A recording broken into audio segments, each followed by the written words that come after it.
on s'accepte jamais. Quand on est congolais. Voilà. Attends, ça les preuve bien. On rabaisser au cas par terre. Donc, ceux qui tuent le Congolais, le respect est mort. On ne sait plus respecter les aînés, les légendes, les grandes personnes, ceux qui méritent et qu'on sort. Donc, ceux qui Amadou Djabi a eu initiative, il y a aussi la clip Moro que toutes les figures là-bas en Akati. C'est la musique congolaise qui gagne. Je l'ai dit ici que les Congolais ne s'acceptent pas. Il n'y a pas longtemps, les gens disaient que faire Abimaraté, tourner à l'Okuta, mais au monde des États-Unis. Tout le monde va concert, concert est propre, et puis les États-Unis sont pas si en termes de cailloux. Mais je suis gentleman, beau garçon, un concert, un faroté, un artiste, maman, tout le monde. Faire comme ici États-Unis le roi Kinshasa, Abetina Gombe, Abetina Maluka, Abetina Ginkole, Abetina Gingola, Azobete un peu partout. Et c'est Chicago, Los Angeles, vous comprenez, la ville clé. Arobete. Et puis dans la salle, ils ont la salle appropriée à la musique. D'accord. Le théâtre, la salle appropriée au cinéma, la musique, c'est comme ça. Faire Abetina un restaurant. Faire un salon de coiffure. Azobeta na basal. Ils ont mis un restaurant. Faire azobeta na salle de spectacle. Oh bah ça va grader, bah ça podium. Il se place devant avec ses poulains. Bah public est fait na grader. Salle de spectacle, Nazobeta. Et puis ils ont bien une tournée américaine totalement réussie. Ça a bien commencé et j'ose croire que aussi la bien. Méfiez-vous des images, des montages, des polémiques, bidons, des injures, des critiques. Ça ne fait pas avancer les choses. Mais dynastie fait à Salim Moussala, fait à tout fait. Mais non, on est gauloise, on s'approprie un projet. Mais déjà, on a un challenge partout. Le long de on a un visa. Nazolé là qui kangi partout. Chose double tour. Partout aux bêta. Écriture chinoise. Bêta. Ce qu'on a le sous la carte rose et bêta. Bizorbi et bêta. Après prison, les gens pensaient que sa carrière est rechuté. Mais c'est gars est fort. Mentalement, il est fort, il est puissant. Parce que à Outi na choc ba prison aïe ba combattre stade des martyrs à Télémi à Betty martyr à qui ba Fespa Matamboli papa tu vois aujourd'hui le carton il est très actif convoqué partout à les États-Unis mais regarde Côte d'Ivoire à aux États-Unis et sous Kenya et après il faut que sous Afrique du Sud voilà 2024 Accor Arena et puis Mercedes-Benz Arena en Allemagne. Là, faire comment à l'aise, on a pas les Gaulois l'ont prouvé l'amour dans le stade des martyrs. Depuis ces jours-là, faire comment sûr. Partout faire un concert, Los Angeles, Banini, Gaulois, Roya, et comment on a défi Roya. Vous comprenez? Donc la base d'un artiste, c'est la population et public. Je vais publier sans que cite un peu cette information. Il y a un autre essai le but que non, bah retirer qui page en attendant site y est publié dans le moment où il y a publié. D'accord. Parce que j'ai entendu que c'est entre les 16 et les 17 ans. Sauf si tu as largué officiellement après Koto, bah on a page va insérer en les sous. D'accord. Pour que le public Balobi selon stratégie, bazo lancer date ya concert et puis na billetterie dans la mort. C'est que bagolo bazana en fait bazana comment dirais-je soit faire la faire na quoi. Et puis concert en haut, bah on s'appelle sold out dans 2-3 jours. Parce que Papa Hervé na scène européenne. Retour à faire na Accor Arena Yeruzalem. Dégâts.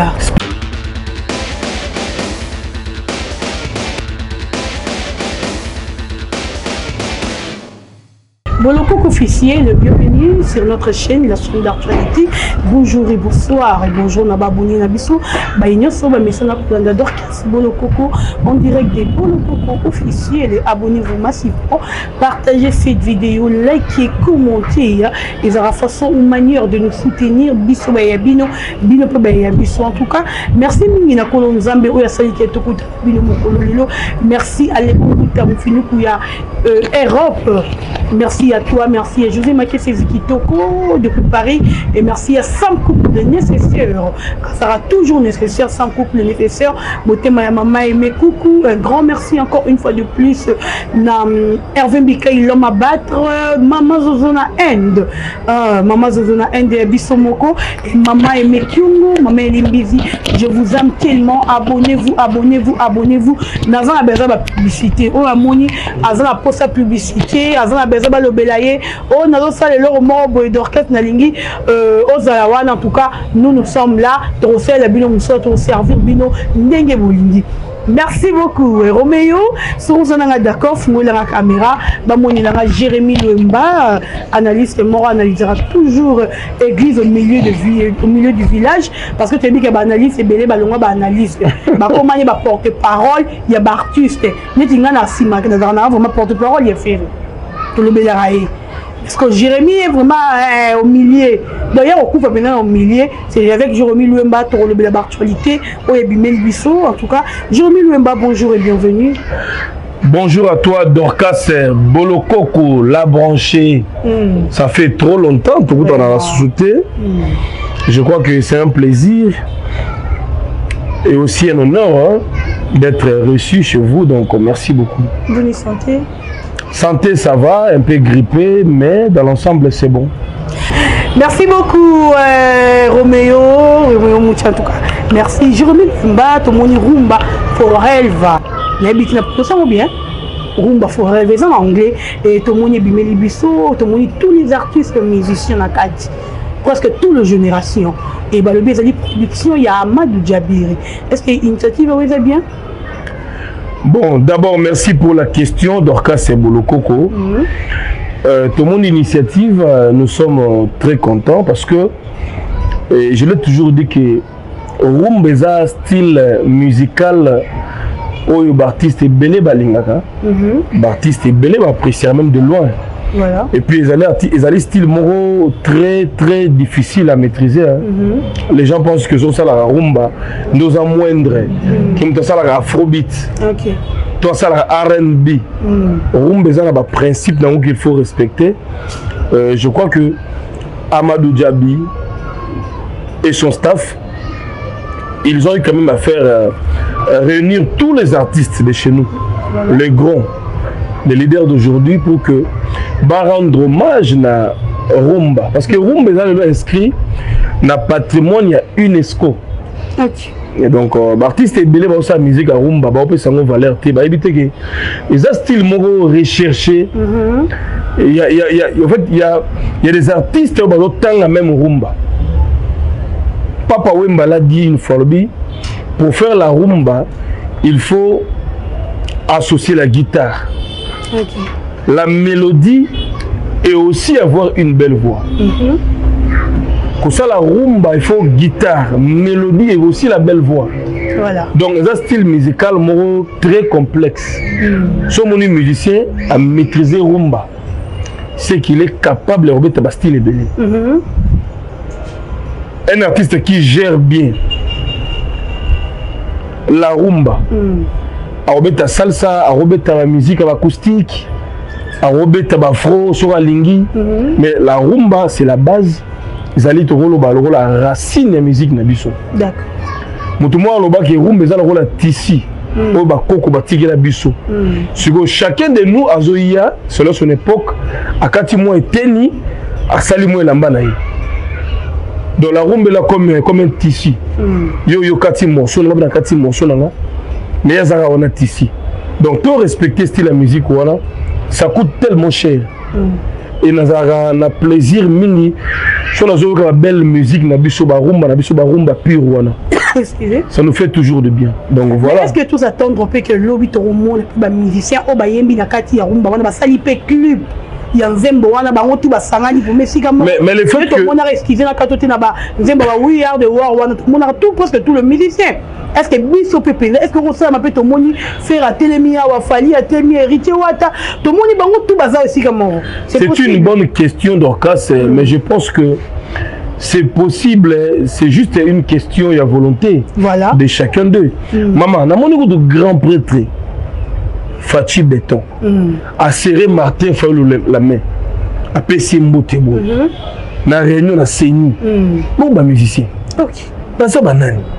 Baza ba tout normal, ba citoyen, ba leader d'opinion. D'accord. Ce sont les adversaires en termes de musique. Baza ba inimité. Soki Mamadou Djabi, Mamadou Djabi a eu initiative. Amadou Djabiri, voilà. Amadou Djabi a eu initiative en ça la projet à Boy. Kibayimba. C'est vrai, pas au même moment, mais bah ça la musique ensemble. Et bah clipper en haut, je crois que vous allez bien. Même pour une fois, clip mon boy, bah tu vas tout la kati. Voilà, ça fait rien. Tout le monde peut faire une affaire. Bon, bah ça banane. Tout le monde a Wemba. Tout le monde a Wemba. Nalobi à l'époque, il y avait Maïcha Park. Excusez. Kofi Aye, Wemba Paye. Chacun dans son coin, mais c'est comment. Bonjour, bonjour, ça fait plaisir. Et bah fallait pas faire économie, on va raté, bah on a raté, c'est pas ça. Peut-être on aime tout la honte. Bon oui, c'est vrai, le succès là, à l'époque na bango, mais na bokajo bongo, bango na bango. Au moins ba message Nigeria, so moni Rema Beti na journée cérémonie à Ballon d'Or. Il est le plus jeune. On a Nigeria, pour eux c'est la victoire en musique na bango. OK. Puisque quoi, waouh, my brother, my bro, il encourage. Bon, soutenir jeune frère Nabango, en fait, attire la barre très haute. Mais Bino, celui moi, on a bêti kuna, a bêti qui m'a bé, ça qui donc nous les Congolais, nous avons un problème, on s'accepte jamais. Quand on a ni mamuni, on est Congolais. Voilà. Ato sali ba preuve bien. Ba rabaisser au cas par terre. Donc, ce qui tue le Congolais, le respect est mort. On ne sait plus respecter les aînés, les légendes, les grandes personnes, ceux qui méritent et qu'on sort. Donc, ce qui Amadou Djabi a eu initiative, il y a aussi la clip Moro que toutes les figures là-bas en Akati. C'est la musique congolaise qui gagne. Voilà, merci beaucoup Jérémy Lemba. Parlons un peu de Ferrego La Pazouri, Yannick Coronina, l'homme du moment, le roi du 24 juin. Voilà, on a tellement bien préparé.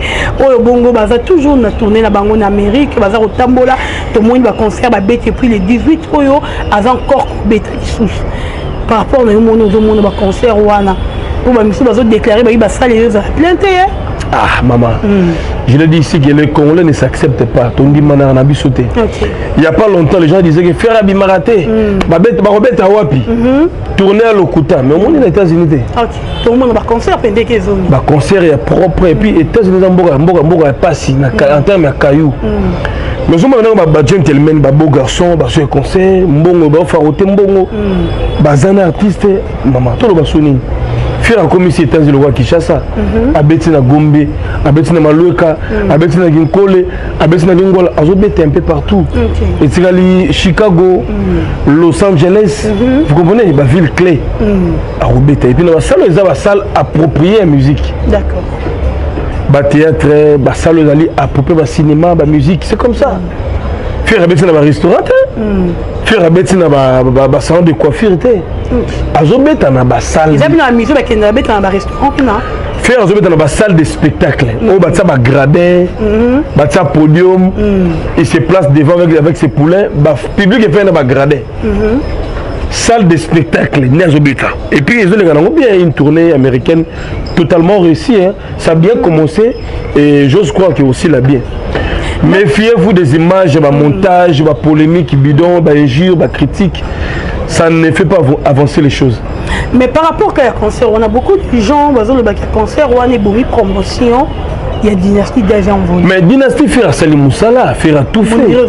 Mais bino ni ba gauloise, ba gaulois bobo s'approprier na projet. Mais déjà na mona ba challenge partout parce que le long nzembo le roi na visa. Nazole là qui kangi le bêta mabe partout. So double tour partout zo bêta. Écriture chinoise zo bêta so sous. Oye le sous na ba carte rose bêta ba bisorbi bêta carte. Héritier du trône. Voilà. Ce qui reste là, clip. Faire il faut clipper la chanson.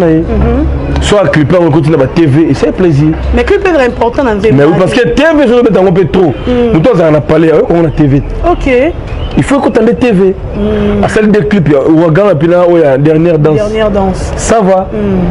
Après ça clip à visa, un clip à écriture chinoise, na écologie. Voilà donc. On ne sait pas pourquoi. Il faut supposer à se rattraper. Au salut œuvre de l'esprit, au yembi bien. Na baf les autres répondre, bato bazo yoka bazo bina. Clipper en gros bato batala ne bo salut ba échange culturel ou ba master. Et vous allez bien pour la carrière à faire. Mais il est un peu, je dirais, focus dans la tournée. La tournée, voilà. Après, mais non. Promotion fait qui peine en côté. Non, mais concert, on appelle ça la promotion album. Le concert aussi joue un rôle. Parce qu'il est encore présent devant ses publics. Et puis ces mêmes chansons, il y a 10 15 partout dans le concert. Voilà. Et ça la fait bien. Alors, nous sommes aux États-Unis, à Los Angeles, à Hollywood, à clipper, pour après États-Unis, Canada, Brésil, Paris, Cuba, et voilà. Et puis on joue en Europe en 2024. Entre le 2 décembre, on a Kenya, le 25 en Côte d'Ivoire. Le 25 novembre, concert, on dirait 2023, on a fait, on dirait, non, je crois que c'est la meilleure année en termes de production. Tu veux le voir? Oui, faire a beaucoup bougé. Après prison, les gens pensaient que sa carrière est rechutée. Mais c'est gars est fort. Mentalement il est fort, il est puissant. Parce que à Outina va choc, va prison, va combattre stade des martyrs, à Télémi, à Betty martyr, à Keba Fespa, Matamboli, papa. Tu vois aujourd'hui le carton. Il est très actif, convoqué partout. À les États-Unis, mais il y a Côte d'Ivoire. À aux États-Unis, il est sous Kenya. Et après, il faut qu'il soit Afrique du Sud. Afrique du Sud, voilà. 2024, Accor Arena. Et puis Mercedes-Benz Arena en Allemagne. Mais les comme encore Arena, tout est maintenant, on a battu même là, on a le pas pervé. N'a pas réussi, mais pas pervé, on va battre encore Arena dans l'espace de 3 mois. Jérémy. Moi, c'est une. Fallait se mettre à 3 arènes dans l'espace à 1 mois. C'est une. La vérité. Mais il avait déjà. Attention. Attention. Fallait annoncer d'abord You Arena. Aigle, Arena. La PC, balancer billetterie. Réservation, place et ainsi de suite. Jusqu'à 75%. Et après, à lancer Ovo Arena, Londres, tout ça, Bino. À lancer billetterie. Après, si vous êtes à la Belgique, Arena Moussous. Ils ont stratégie et marketing. Ils ont époque et artiste. Tu penses que il fallait salir 3 arènes en espace à 1 mois et demi. C'est tout le monde qui peut le faire. Non. Il faut être sûr de sa base. Il faut être sûr. Tout le public de ça la force de Fali, le léger public n'a pas warrior. Là, c'est faire comment à l'aise, on a pas Gaulois. Les Gaulois l'ont prouvé l'amour dans le stade des martyrs. Depuis ces jours-là, faire comment sûr. Partout faire un concert, de Los Angeles, Gaulois, et comme il y a un défi de Roya. Vous comprenez? Donc la base d'un artiste, c'est la population et public. C'est comme aussi un parti politique. Tu sais pourquoi Kabila Mobutu Bangara IDPS? Pour la force populaire, Batou. Ceux qui viennent c'est un mot d'ordre, ville morte, Batou va faire parler. L'ancrage. Vous comprenez? Il faut se mettre à 3 arènes ou en espace à 1 mois. Il a fallu vous contester. Il fallait sur la Bible calendrier, mais pas. Aigle, Batou naïba au Kota. je vais faire 3 mois ça mon 90 jours to simba wana Jérémy Ramta Maëli to yebi ka va date pesa mam militaire on annoncé date déjà arène bimisa déjà date bon na yebité hein te zarabongo to so to batio ba ndebisi ba yebe zarabongo allez vérifier ouais na site déjà oui oui mais comment Tracy et les aéros annoncé biso date c'est confirmé que faire Robert le 25 mais na kati le 25 février na site arena nanu ba annoncé. Mais Tracy on a bien besoin de bango nga na révolution na binote te to solo te ko le ministre to sala iloko autant que va congolais voilà ko ta te ko sala bango bon na mona ki moi parce que nous avons besoin récit à faire na tala ki moi extrêmement ya émission ya Tracy alobi que bango bureau artiste ba qui pressé à publier parce que il y a soit disant ba public ba zéro déranger déjà site pour que ba somme ba billet ba ça sold out na 2 jours comment public ba qui faire Robert na arena bango page va publier sans que site un peu cette information OK et on autre ça le but que non ba retirer qui page en attendant site yemo quoi publier na moment où il y a publié d'accord parce que j'ai entendu que c'est entre les 16 et les 17 heures sauf si tu as largué officiellement après Koto on a page va insérer en les sous d'accord pour que public pour balobi selon stratégie bazo lancer date ya concert et puis na billetterie balamo vous savez que bagolo bazana en fait bazana comment dirais-je soit faire la faire na quoi et puis concert en haut on s'appelle sold out na 2-3 jours parce que Papa Hervé na scène européenne retour à faire na accord arène na Yeruzalem spectaculaire vous comprenez bon Sikoyo Tracy aux bureau artiste vous le savez très bien que si vous affichez fan vous avez déjà na motema moto fallait patienter c'est là où le bas blesse fallait attendre on va blancer. Je vous dis, faire un biberon dans 2 mois. Et il peut le faire à lancer à quoi à lancer puis Allemagne, parce que les gens veulent voir. Il va falloir mettre à Arena, on a pu faire. Vous comprenez? Donc les solos, il y a en fait des babis. On marque à gauche, on va marquer à droite. Donc c'est comme ça. Je vais mis le bas. Nassimboana. Parmi les leaders à 5e génération, sur le beau cité, le leader de la 5e génération, c'était l'un des 2 leaders. Oh, il y a rivalité de la 5e génération. Bon, le mot rivalité. Pourquoi on a tout nous en on a toutes nos questions, donc pendant répondre, j'allais dire. Rivalité et Zanango, vous savez, entre les artistes et musiciens, Inosbi, Wata, Fali, Karmapa, Kofi, Ouera, Lelo, c'est l'homme congolais. On a 4e et 5e génération. Mais le long na projet à Rumba Forever, on les appelle tous les artistes et musiciens. Voilà. Excepté leur génération. On a la 4e, 3e, 5e, basés ensemble. Voilà. Ben non, musiciens. N'est pas regroupé wana, baba collègues. Peu importe l'âge, il y a chacun d'eux. Sont des collègues. N'est pas adversaire musicalement. Donc la diversité est à la musicien, n'est pas la génération où on a tout adversaire.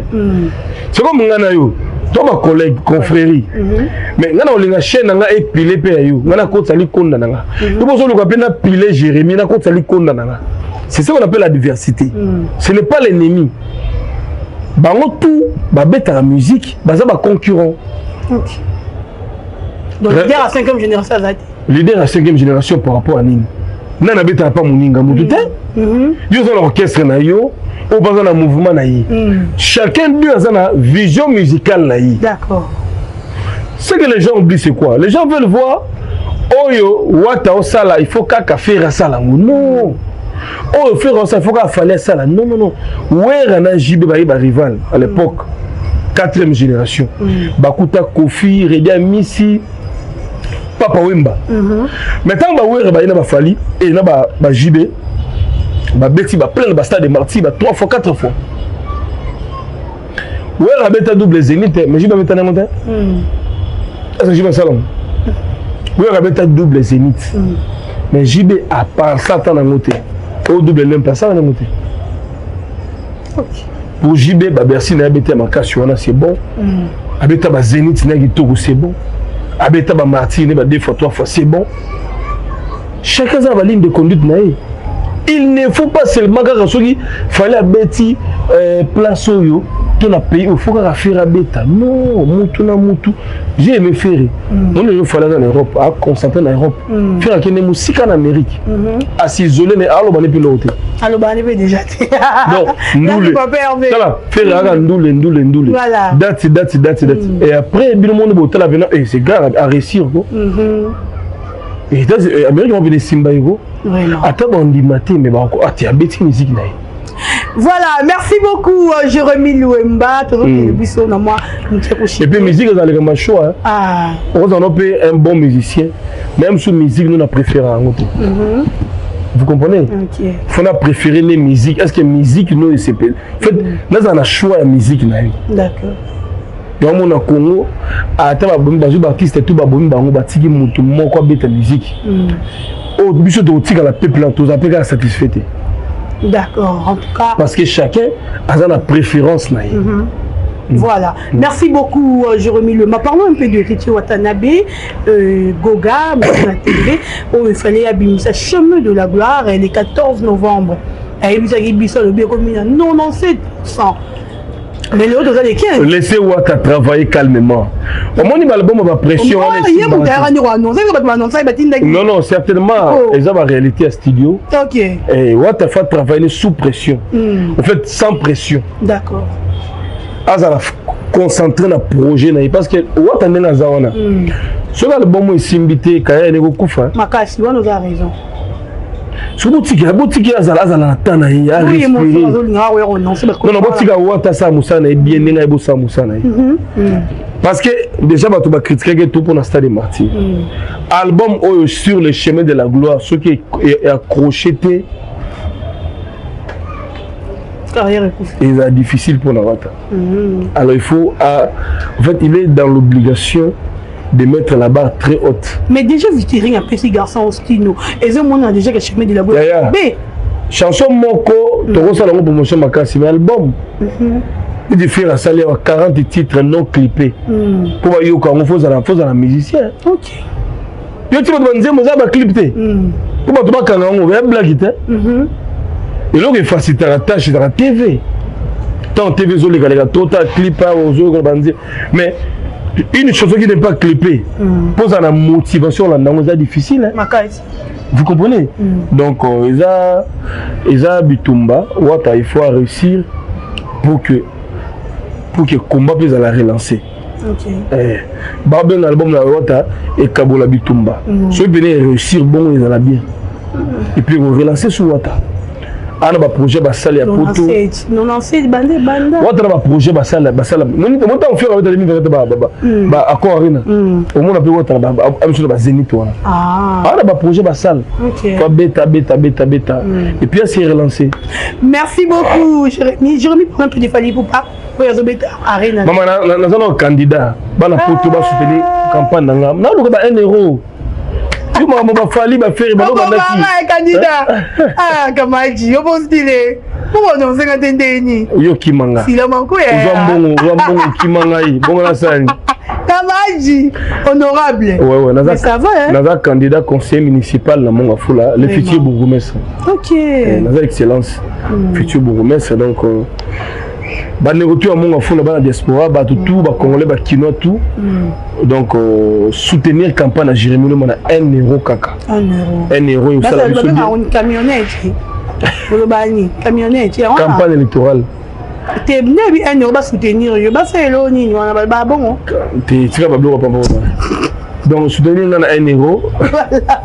1 euro là yo ça la t-shirt, na ça la banderole pour na sensibiliser la population. Biso jeunesse, photo téléma pour nous sauver Congo. Voilà, merci beaucoup. Numéro de notre téléphone n'est pas d'Orcas, ou bien la plus 243 89 50 61 702. Les 19 campagnes bandits. Donc pensez à biso et au sala biso bien. Tout sensibiliser commune à Monga Fula, maman va vivre orphelin partout. Tous en a bango. Moi quelque chose dans là tu vas souffrir la richesse belé. Donc, tous ensemble. Merci beaucoup, Jérémy Louemba. On allait là, ouais, trop, hein. Ah, Louemba, tout le tiré dans le bis. Voilà, merci à Mimi Ndoumé, à Moshinglaba, le célèbre Dienzoun de Washington, Gérard Saddam de Manchester, le président Pedro Moutou, leader de la jeunesse, association main dans la main depuis la ville Fontaine et puis partout en France.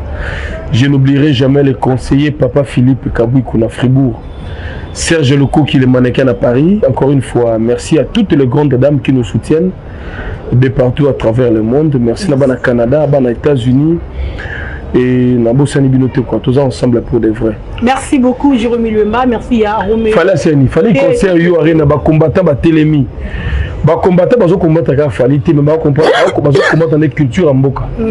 Pour faire dans la concert, kuna na poto. Wa taper Robeta, il ne se peut pas Robeta.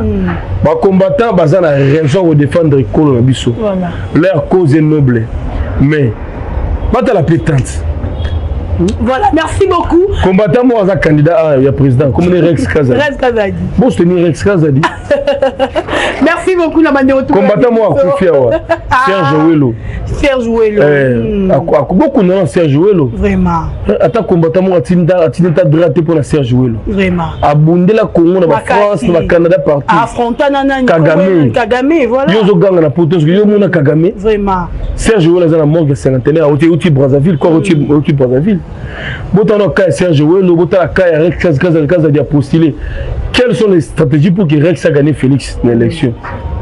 Binoka Fali, Farira, tout ça. Elle m'a bêté, mais la culture congolaise de Koufa. Mais si elle m'a l'air de d'accord, on a les 17 ans, l'obit. C'est liquide débatté. Pourquoi il n'y a pas de c'est liquide? Bon, merci beaucoup. Merci beaucoup, Tolingue Bini, merci à Roméo, à la prochaine. Merci à tout le monde. Bye bye. Je vous love.